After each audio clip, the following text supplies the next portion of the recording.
Subscribe करें और सुने दिल दहला देने वाली हॉरर स्टोरी। यह कहानी हमारे दर्शक आदित्य शर्मा द्वारा भेजी गई है। आदित्य ने एक ऐसा अनुभव साझा किया है जिसने उनके जीवन को पूरी तरह बदल दिया। यह घटना उनके गांव के पास स्थित एक सुनसान हवेली से जुड़ी है, जिसे भूतों की हवेली के नाम से जाना जाता था। आदित्य का मानना था कि जो उन्होंने उस रात देखा और महसूस किया वह किसी डरावने सपने से भी भयानक था। यह कहानी रहस्य, डर और एक चमत्कारी मोड़ से भरी हुई है जो शायद ही किसी ने कभी सुनी हो। आइए जानते हैं आदित्य के उस खौफनाक अनुभव के बारे में। आदित्य का गांव नवरंगपुर पहाड़ियों के बीच बसा हुआ था। यह गांव एक ओर तो सुंदरता और शांति से भरा हुआ था, लेकिन दूसरी ओर गांव के किनारे पर खड़ी एक खंडहर हवेली थी जिसे भूतों की हवेली के नाम से पुकारा जाता था। हवेली के बारे में कई अफवाहें थीं। लोग कहते थे कि जो भी इस हवेली में प्रवेश करता था वह कभी वापस नहीं आता। कोई नहीं जानता था कि यहाँ क्या राज छिपा था, लेकिन यह जगह हमेशा से ही डर और रहस्य से घिरी हुई थी। आदित्य ने हमेशा इन कहानियों को महज मिथक समझा और मजाक में लिया। आदित्य के मन में कभी भी हवेली के बारे में जिज्ञासा नहीं हुई, लेकिन एक रात जब गांव के कुछ दोस्तों के साथ बातचीत हो रही थी तो आदित्य ने चुनौती दी कि वह हवेली में अकेला रात बिताएगा और साबित करेगा कि यह सब सिर्फ बकवास है। उसके दोस्तों ने उसकी चुनौती को मजाक समझा और आदित्य को उकसाया। यह चुनौती आदित्य के लिए अपनी बहादुरी साबित करने का एक मौका बन गई थी। आदित्य रात के लगभग 12 बजे हवेली की ओर बढ़ा। वह अकेला था, हाथ में एक टॉर्च, एक पानी की बोतल और एक छोटा चाकू था, बस। उसके चेहरे पर आत्मविश्वास था, लेकिन दिल में हल्का सा डर भी था। हवेली का रास्ता घना जंगल और ऊबड़ खाबड़ रास्तों से होकर जाता था। जैसे जैसे वह हवेली के करीब पहुंचा, एक अजीब सा सन्नाटा पसरने लगा। हवेली की कंक्रीट की दीवारें, जो पहले कभी भव्य रही होंगी, अब खंडहर में तब्दील हो चुकी थीं।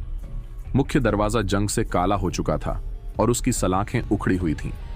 आदित्य ने गहरी सांस ली और दरवाजा खोलने की कोशिश की। जैसे ही उसने दरवाजा खोला, एक ठंडी हवा का झोंका उसके चेहरे से टकराया। उस ठंडी हवा में न जाने क्या था, जैसे वह उसे अंदर बुला रही हो। आदित्य ने अंदर कदम रखा और तुरंत उसकी आंखों में अंधेरा छा गया। हवेली के अंदर घना अंधेरा था और चारों ओर बेतहाशा सन्नाटा पसरा हुआ था।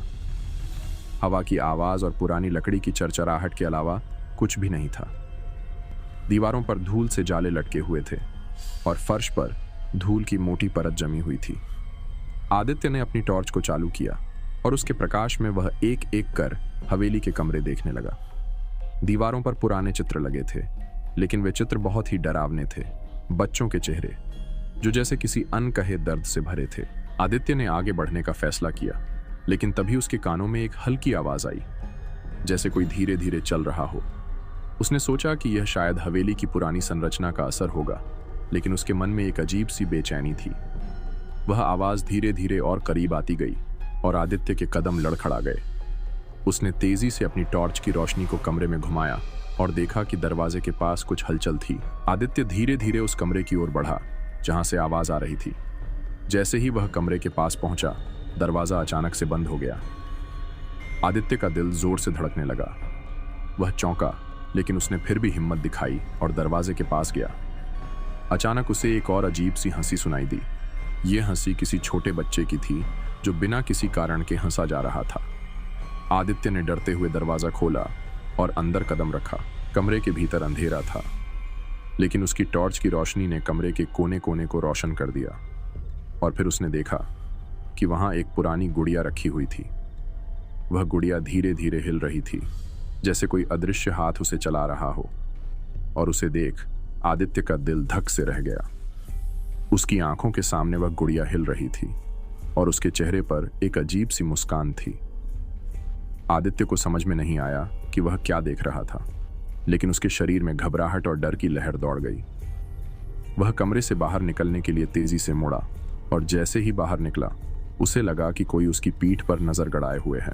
आदित्य अब और भी बेचैन हो गया था, लेकिन उसकी जिज्ञासा ने उसे और आगे बढ़ने के लिए प्रेरित किया।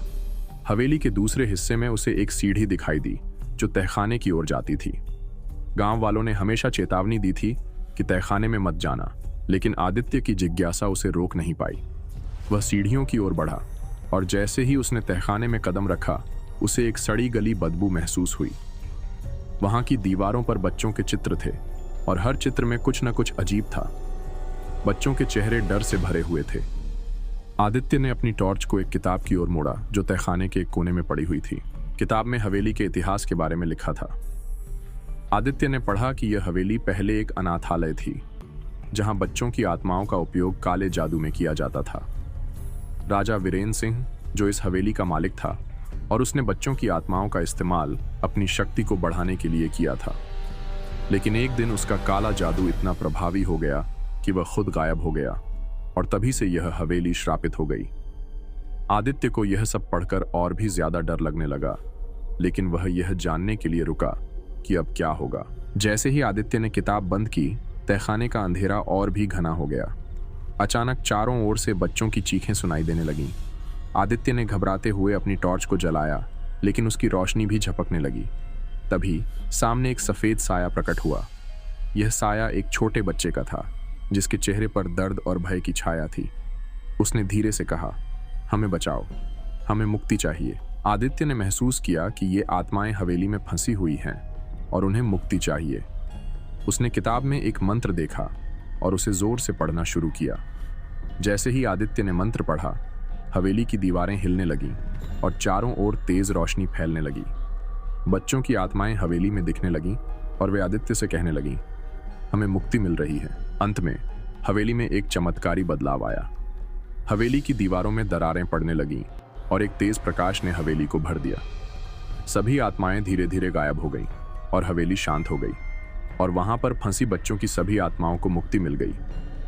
आदित्य की आंखों में आंसू थे, लेकिन वह जानता था कि उसने एक बड़ी मुसीबत का अंत किया था। और फिर अगली सुबह आदित्य सुरक्षित घर लौटा। हवेली अब शांत थी और गांव वालों को आदित्य की कहानी सुनकर विश्वास हुआ कि हवेली का श्राप टूट चुका था।